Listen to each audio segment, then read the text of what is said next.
I met some of you before on Sunday when I last came, but I'll just introduce myself again. Senior Center is I just play some music.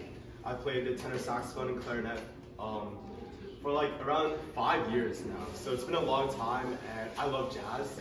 So I just want to give back to the community. So I'll just open up the performance this afternoon with a tune called Doxy. It's by the tenor saxophonist Sonny Rollins. And yeah, I hope you enjoy it.